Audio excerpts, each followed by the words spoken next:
Super GST వెసులుబాటుతో నిత్యావసర వస్తువులు, ఇతర ఉపకరణాలు కొనుగోలు వ్యయం ఆదా కావడంతో ధనత్రయోదశిని పురస్కరించుకుని వెండి, బంగారం కొనుగోలుపై వినియోగదారులు ఆసక్తిని కనపరిచారు. హిందూ సంప్రదాయాల ప్రకారం ఈ ధనత్రయోదశి రోజున బంగారం, వెండి వంటి విలువైన లోహాలను కొనుగోలు చేయడం అత్యంత శుభప్రదంగా భావిస్తారు. దీపావళికి ముందు జరుపుకునే ధనత్రయోదశి చాలా పవిత్రమైనది, శుభకరమైనది. ధనత్రయోదశి పండుగ నాడు కుబేరుడిని, ధన్వంతరి దేవిని, లక్ష్మీదేవిని విశేషంగా పూజిస్తారు. ఈ రోజు చేసే పూజలు, చేసే కొనుగోళ్లు ఏడాది పొడవునా ఇంటికి శ్రేయస్సును, అదృష్టాన్ని, ఆరోగ్యాన్ని ప్రసాదిస్తాయని చెబుతారు. ఇక చాలా మంది ధనత్రయోదశి రోజు బంగారం, వెండి, వాహనాలు, పాత్రలు, కొత్త బట్టలు లేదా కొత్త వస్తువులను కొనుగోలు చేయడం శుభప్రదంగా భావిస్తారు. నెల్లూరు జిల్లాలో ధనత్రయోదశి పురస్కరించుకుని పసిడి కొనుగోళ్లు భారీగా జరుగుతున్నాయి.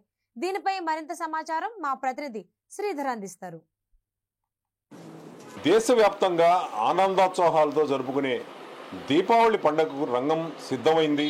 ఇటు చిన్న పెద్ద ఇటు దీపారాధన కార్యక్రమాలతో, దీపాల అలంకరణలతో ఇళ్ల లోగిళ్లను కాంతివంతం చేసుకునే ఈ పండగ సంబరం ఈ రోజు నుంచే ప్రారంభమవుతా ఉంది. దీపావళికి ముందు వచ్చే ధనత్రయోదశి, శని త్రయోదశినే ఇటు ధనత్రయోదశిగా, శని ప్రభావం తొలగిపోయి అంటే కష్టకాలం ముగిసి ఇటు ధనం చేతికొచ్చి, ధాన్యం ధనం చేతికొచ్చే ఈ శుభ సందర్భాన్ని ఒక ధనత్రయోదశిగా ఇక్కడ జరుపుకోవడం జరుగుతూ ఉంది. ఇక్కడ స్వర్ణకారుల స్థానమైన ఈ ప్రాంతంలో ఈ ధనత్రయోదశి సందర్భంగా బంగారం కానీ, వెండి కానీ కొనుగోలు చేస్తే ఇక్కడ మంచి జరుగుతుంది. ఇక్కడ లక్ష్మీదేవి అనుగ్రహం తమకు లభిస్తుందన్న సాంప్రదాయానికి ప్రత్యేకంగా ఇక్కడ ఏర్పాట్లు సాగుతున్నాయి. ఇప్పుడు మనకు Nellore bullion merchant association Ramesh గారు మనతో ఉన్నారు. ఇక్కడ మనం చూసినట్టయితే ఈ ధనత్రయోదశి సంబంధించి ఈ ప్రాంతంలోనే ఇటు బంగారం కానీ, వెండి కానీ కొనుగోలు చేసేందుకు ఉన్న ప్రాధాన్యతలు ఏందో ఆయన అడిగి తెలుసుకుందాం.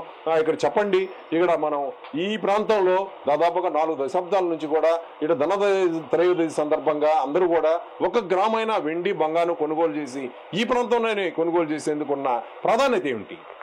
సార్, భారతదేశంలో దీపావళి పండుగ అంటే కాంతులు విరజమ్మే పండుగ. చిన్నపిల్లల నుంచి పెద్దవాళ్ళ దాకా, మహిళల దాకా. మహిళలు దీపారాజనలతో, హారతులతో విరాలు చెల్లుతుంటే, పిల్లలు బాణాసంచతో కిరేందులు కొడుతూ ఉంటే, ఇంట్లో ఉన్న మగవారు మన ధనవృద్ధికి ఎలా చేయాలి, ధన పూజ ఎలా చేయాలి అనే ఉద్దేశంతో నెల్లూరులో ఉన్నటువంటి మండపాల వీధి, చిన్నబజారు, ఆచార్య వీధి సాంప్రదాయబద్ధంగా వచ్చి ఈ వీధుల్లోనే, షాపుల్లోనే 1 గ్రామ్ బంగారాన్ని 1 గ్రామ్ వెండైనా ఎందుకు కొంటారంటే, ఈ వీధులు కూడా ఈ రోజుకి ఉన్న ఫ్యామిలీస్ అందరూ కూడా ధనవృద్ధి చెందారు అంటే వాళ్ళందరూ కూడా ఈ రోజుటి వరకు కూడా ఈ వీధుల్లోనే కొన్నారు. ఈ వీధుల్లో షాపులు ఫ్యామిలీ షాపుల్లాగా అస్తవాసి బాగుంటుందనే ఉద్దేశంతో కొన్నటువంటి మధ్యతరగతి కుటుంబీకులు ఎంతో మంది ఉన్నారు. ఇదే ఇక్కడ స్వర్ణకారులు ఎక్కువ మంది ఉండి ఇక్కడ నుంచి బాగా తయారీ అవుతుంది. ఇక్కడ విభిన్న మతస్థులు అంటే జైనులు, మరాఠీలు, తెలుగువారు చాలా గొప్పగా దీపావళి పండుగ చేస్తారు. గొప్పగా దీపావళి ముందు వచ్చే ధనత్రయోదశిని గొప్పగా చేస్తారు. నేను మండపల్లి తరపున, మా బులియన్ ఆర్యవైశ్య బులియన్ మర్చెంట్ తరపున మేమందరం కూడా ప్రతి ఒక్క మధ్యతరగతి కుటుంబాలకు ఇచ్చే ఒక అడ్వైజ్ ఏంటంటే, ప్రతి ఇంట్లో దీపావళికి 1 గ్రామ్ అయినా సిల్వర్ కొని, ఆ సిల్వర్ ఫ్యూచర్లో మీ పిల్లలకు ఎంత స్ట్రాంగ్ ఫైనాన్షియల్ సపోర్ట్ ఉంటుందనేది మీరు ఫ్యూచర్లో మీరు చూస్తారు. ఈ ధనత్రయోదశి రోజు ఈ వర్తకులంతా కూడా ఎలాంటి అవకతవకలకు, ఎలాంటి మోసాలకు ఆస్కారం లేకుండా ఇక్కడ మంచి మేలిమి బంగారాన్ని సరసమైన ధరలకు ఇక్కడ ఇస్తారు అనే ఈ నమ్మకాన్ని ప్రతీక కూడా బులియన్ మర్చెంట్ అసోసియేషన్ ప్రతీక కూడా ఇక్కడ ఈ ధనత్రయోదశి బంగారు, వెండి విక్రయాలు సాగుతున్నాయి. కెమెరా పర్సన్ విజయ్తో శ్రీధర్, 4 సైడ్ న్యూస్, నెల్లూరు.